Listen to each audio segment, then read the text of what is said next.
અને હાલ તો મોટા સમાચાર સામે આવી રહ્યા છે। અમદાવાદ એરપોર્ટ પરથી ગાંજાનો જથ્થો ઝડપાયો છે। થાઈલેન્ડથી આવેલા મુસાફર પાસેથી ગાંજો જપ્ત કરવામાં આવ્યો છે।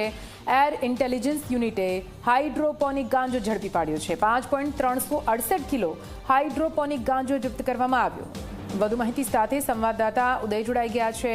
ઉદય, ફરી એકવાર અમદાવાદ એરપોર્ટ પર ગાંજાનો જથ્થો જપ્ત કરવામાં આવ્યો છે, શું કઈ વિગતો ત્યાંથી? ઉદય, નિધિ, વાત કરવામાં આવે તો કસ્ટમ વિભાગનું જે સ્પેશિયલ યુનિટ છે, યુનિટને એક માહિતી મળી હતી, જેની અંદર થાઈ એરવેઝની જે ફ્લાઇટ અમદાવાદ લેન્ડ થઈ હતી તેની અંદર એક મુસાફર હતા। મુસાફર જે છે મૂળ રાજસ્થાનના હતા। તેની પાસે એક બેગ હતી। બેગની અંદર છુપાવેલી પરિસ્થિતિની અંદર 5 પેકેટ જે છે એ મળી આવ્યા। જે 5 પેકેટની અંદર હાઇબ્રિડ ગાંજો હતો અને ગાંજો લઈ એને 5 કિલો જેટલો ગાંજો એને વજન થવા પામ્યો છે।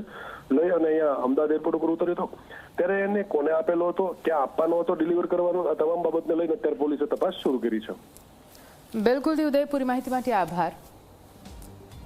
તો આપ જુઓ, NDPS એક્ટ હેઠળ હાલ તો ગુનો દાખલ કરવામાં આવ્યો છે। કાયદેસરની કાર્યવાહી હાથ ધરવામાં આવશે।